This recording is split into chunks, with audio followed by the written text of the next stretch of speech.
दोस्तों, बांग्लादेश में दिनों दिन हालात खराब होते जा रहे हैं। हिंसा की खबरें रोज आ रही हैं।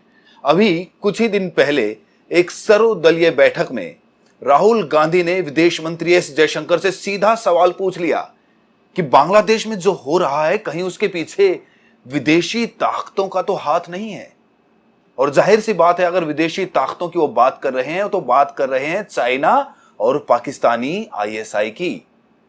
और अगर ऐसा है तो ये भारत के लिए भी बहुत बड़ी दुख की खबर है दोस्तों, क्योंकि कहीं ना कहीं चाइना और पाकिस्तान दोनों भारत के दुश्मन कहलाए जाते हैं। और अगर वो दोनों साथ आ जाते हैं, अपनी राजनीति साथ में बनाते हैं, तो भारत के लिए जरूर चिंता का विषय तो है। सबसे पहले ये तस्वीरें देखिए।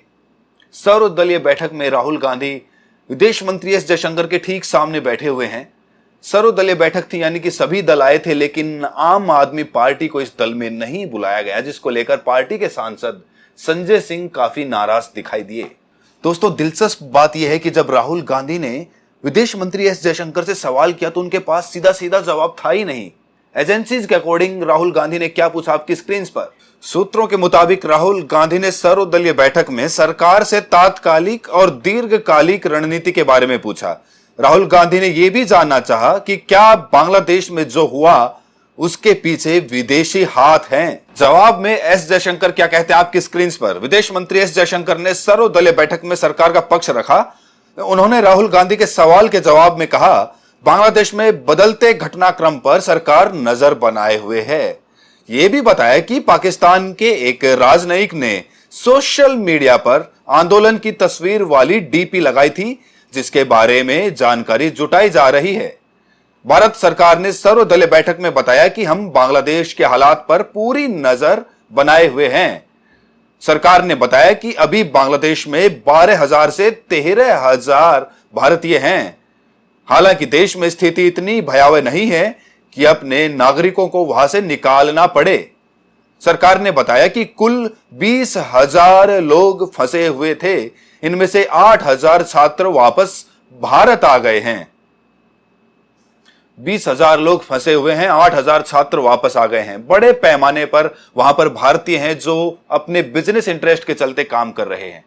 बांग्लादेश से इस वक्त कई चिंताजनक तस्वीरें सामने आ रही हैं, जिनकी मैं चर्चा आगे करूंगा। लेकिन सबसे शॉकिंग ये कि उस पर सार्थक चर्चा करने की बजाय भारतीय जनता पार्टी उस पर भी अपनी घटिया राजनीति कर रही है। कैसे आपको बताऊंगा अभी। मगर अभी अभी मैंने बताया कि राहुल गांधी का सवाल क्या था। राहुल गांधी ने सीधे पूछा विदेशी ताकतों के बारे में। आज से कुछ सालों पहले जब देश कोरोना की चपेट में था, जब राहुल गांधी ने कहा था कि इस सरकार की विदेश नीति की सबसे बड़ी भूल यह है कि अब चाइना और पाकिस्तान साथ साथ आ गए हैं।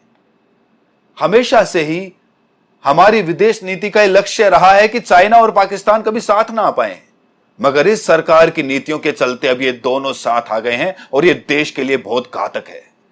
यही बांग्लादेश में हो रहा है, क्योंकि कई जानकार बता रहे हैं कि इस तख्ता पलट के पीछे चाइना और पाकिस्तानी आईएसआई का हाथ है। याद कीजिएगा राहुल गांधी ने किस तरह से चेतावनी दी थी।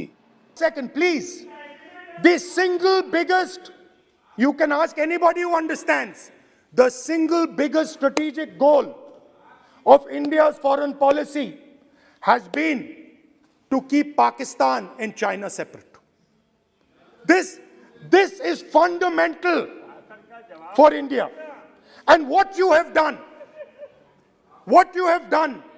is you have brought them together. Today, do not be under any illusion.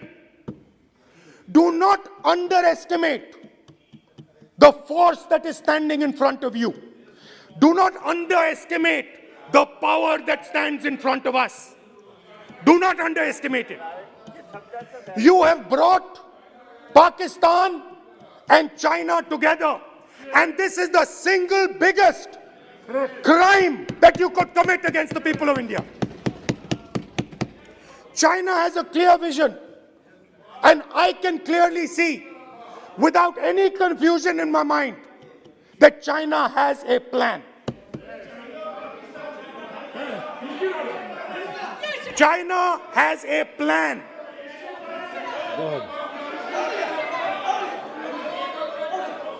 I can see without any doubt that the Chinese, please, we are all nationalists.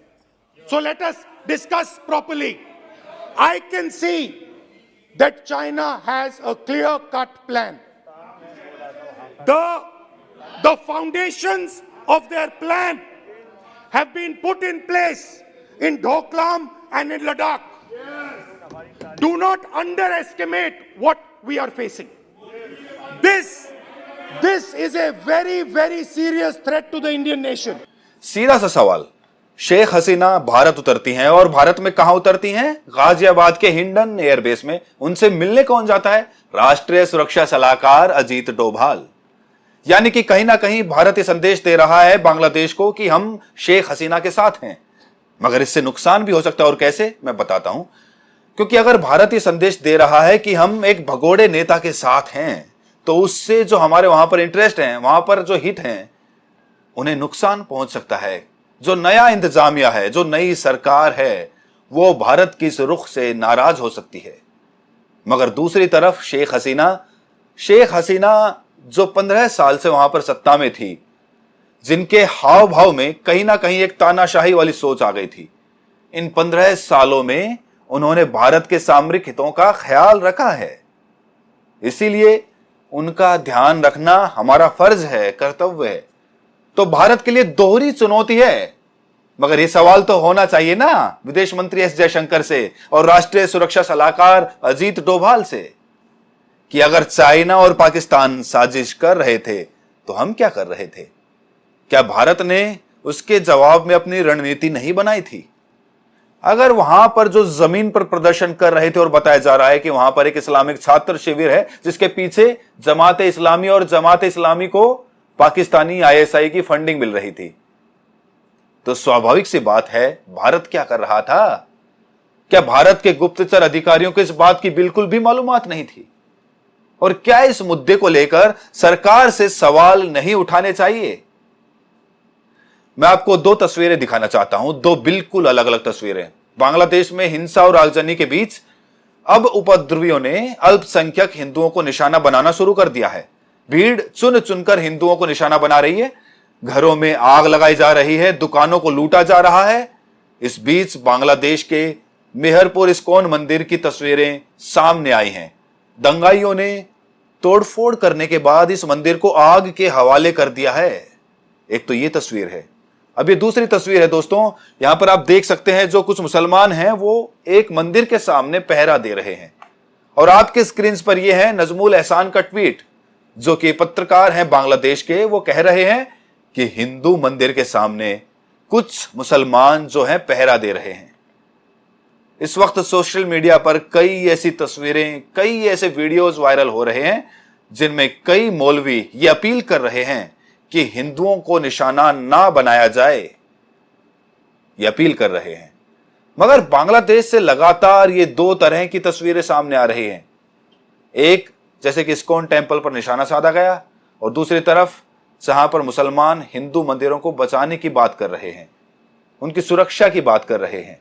तो ये दो तरफा तस्वीरें सामने उभर कर आ रही हैं। मगर भाजपा क्या कर रही है? इस पर भी राजनीतिक रोटियां सेकने की कोशिश कर रही हैं। आपके स्क्रीन पर ये है राम कदम, भाजपा के नेता।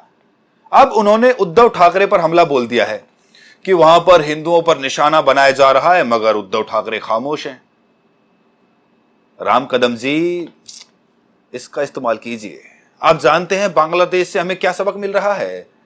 अगर इस अराजकता में वहां के माइनॉरिटीज पर निशाना साधा जा रहा है, तो ये भारत के अंदर जो चरमपंथी ताकतें हैं, अतिवादी ताकतें हैं, जो अक्सर इस देश की माइनॉरिटीज पर निशाना साधती है, चाहे वो ईसाई हो, चाहे वो सिख हो, चाहे वो मुसलमान हो, ये उनके लिए संदेश है। हमें अपने माइनॉरिटीज को सुरक्षा देनी चाहिए, क्योंकि तभी हम पूरे आत्मविश्वास के साथ दूसरे देश के माइनॉरिटीज को उनको सबक दे सकते हैं। अगर हम और हमारी पॉलिटिकल सोच के चलते हमारे देश की माइनॉरिटीज पर निशाना साधा जाएगा, तो जाहिर सी बात है हमारे पास कोई नैतिक अधिकार नहीं है कि हम बांग्लादेश पर उंगली उठा सकें। हमें पहले अपने गिरेबान में झांकने की कोशिश करनी चाहिए। लिहाजा बहुत जरूरी हो जाता है राम कदम जी, और ये नसीहत भाजपा और उनके तमाम कट्टरपंथी नेताओं के लिए है। टी राजा सिंह जैसे कट्टरपंथी नेताओं के लिए है, जो गली गली जाकर मुसलमानों के खिलाफ जहर उगलते हैं, बहुत जरूरी हो जाता है कि आप देश की माइनॉरिटीज के खिलाफ जहर उगलना बंद करें, ताकि हम बांग्लादेश में जो हिंदू बसे हुए हैं उनकी सुरक्षा के बारे में टिप्पणी कर सकें। क्योंकि पलटकर हमसे कोई कह सकता है कि आप अपनी माइनॉरिटीज के साथ क्या कर रहे हैं। हां, ऐसे दौर में बहुत जरूरी हो जाता है कि भाजपा के नेता जो कहें उस पर पहले गौर करें, क्योंकि अगर हम यहां पर भड़काऊ बयान देंगे तो ध्यान से सुनिएगा मैं क्या कह रहा हूं। अगर भाजपा के नेता या यहां पर जो कट्टर नेता हैं, अगर वो भड़काऊ बयान देंगे तो इसका असर उन भारतीयों पर पड़ेगा जो बांग्लादेश में हैं, बिजनेस इंटरेस्ट के जिनके वहां पर हैं। इसका असर पड़ेगा वहां पर बसी माइनॉरिटीज पर। जी हां, अडानी के बिजनेस इंटरेस्ट वहां पर हैं। सबसे बड़ी बात, जैसे भारत सरकार ने जानकारी दी, वहां पर कई भारतीय बसे हुए हैं, काम कर रहे हैं, कई हिंदू हैं जो बांग्लादेशी नागरिक हैं। इसीलिए सोच समझकर बयान दीजिए। सिर्फ इसलिए कि आपको महाराष्ट्र, झारखंड और हरियाणा में चुनाव जीतना है, इसका मतलब यह नहीं कि बांग्लादेश पर अनर्गल बयानबाजी करते रहें। बाज आइए उससे। उसका असर हमारे जो भारतीय वहां पर बसे हुए हैं उन पर पड़ेगा, उन हिंदुओं पर पड़ेगा जो इस वक्त बांग्लादेश में हैं। बाज आइए इस तरह के बयान से। सबसे बड़ी बात, इस वक्त बांग्लादेश में जो नई सरकार है, नई व्यवस्था है, उससे संवाद कायम करने का जरिया भारत सरकार को ढूंढना होगा। उनसे संवाद कायम करना होगा, उन्हें कहना पड़ेगा कि हम आपके हित में हैं, क्योंकि अगर भारत ऐसा संदेश नहीं देगा तो उसका नुकसान हमें पड़ेगा। हमें समझना पड़ेगा दोस्तों कि चाइना और पाकिस्तान की क्या साजिश है। गौर कीजिएगा श्रीलंका में क्या हुआ। श्रीलंका में भी जो कुछ हुआ है उसके पीछे चाइनीज साजिश को नकारा नहीं जा सकता। चाइना में लोकतंत्र नहीं है, वो नहीं चाहता कि किसी भी देश में लोकतंत्र बचा रहे। लिहाजा बहुत जरूरी हो जाता है कि हम चाइनीज साजिश का पर्दाफाश करें, मगर सलीके से। दूसरी तरफ बांग्लादेश में कई लोग हिंदी समझते हैं। आप जिस तरह से बांग्लादेश के गांधी यानी कि मुजीबुर रहमान की मूर्तियों को तोड़ रहे हैं, इससे पता चल रहा है कि आंदोलन में अब किन लोगों का दबदबा हो गया है। ये वही लोग हैं जिन्होंने मुजीबुर रहमान को उनके घर पर मौत के घाट उतार दिया था। ये वही लोग हैं जिन पर कानूनी कार्रवाई नहीं हुई, जो बच गए थे, उन पर कभी भी कानूनी गाज नहीं गिरी। आज उसी विचारधारा से जुड़े लोग शेख मुजीबुर रहमान की मूर्तियों के गले को तोड़ रही है, उनकी मूर्तियों को छिन्न भिन्न कर रही है, और यह अपने आप में बहुत दुखद बात है। इन तस्वीरों के बारे में मैं सिर्फ इतना कह सकता हूं कि जो लोग अपने इतिहास को भूल जाते हैं, अपने ऐतिहासिक पुरुषों को भूल जाते हैं, उनकी तौहीन करते हैं, उनका भविष्य सिर्फ अंधकार में रहता है। ये ना भूलें कि मुजीब बांग्लादेश के गांधी थे, उनकी वजह से बांग्लादेश वजूद में आया था। एंड ऑफ कोर्स, कौन भूल सकता है स्वर्गीय इंदिरा गांधी को, कौन भूल सकता है उनके योगदान को, जिनके चलते बांग्लादेश आजाद हुआ था और पाकिस्तान के 2 फाड़ हुए थे। इसीलिए ना मुजीब को भूला जा सकता है, ना उनका अपमान किया जा सकता है, और ना इंदिरा गांधी को योगदान को। मैं आपको एक क्लिप दिखाना चाहता हूं दोस्तों। 1971 जब बांग्लादेश आजाद हुआ था, जब बांग्लादेश बना था, तब पाकिस्तान 2 फाड़ हुआ था। देखिए किस आत्मविश्वास से, बगैर अमेरिका से डरे हुए इंदिरा गांधी क्या कह रही हैं। Is that a new country, a new state has come into being. Its name is Bangladesh. We were told by all the countries that they were doing everything possible to help towards a peaceful solution. तो जो लोग इंदिरा गांधी को गाली देते हैं वो इस फर्क को देखिए। इंदिरा गांधी के सामने पाकिस्तान था, चाइना था, और सबसे बड़ी बात अमेरिका। उसके जंगी बेड़े हमारे समुद्र तक पहुंच गए थे, मगर वो औरत डरी नहीं। और दूसरी तरफ आज मौजूदा सरकार को यह भी नहीं पता चला कि कब तख्ता पलट हो गया। जी हां, हम उसको लेकर भी जवाबदेही तय नहीं कर पा रहे हैं। ये फर्क है उस वक्त के निजाम और आज के दौर में। लिहाजा जो लोग इंदिरा गांधी को गाली देते हैं, कम से कम वो उस दौर को याद कर लें। मैं एक बात स्पष्ट कर दूं, बांग्लादेश को लेकर भारत सरकार का जो भी कदम होता है मैं उसके साथ हूं, मगर गलती की कोई गुंजाइश नहीं हो सकती। और अगर हमने कोई गलती की है तो उसे स्वीकारें और उसे आने वाले पल में ना दोहराएं।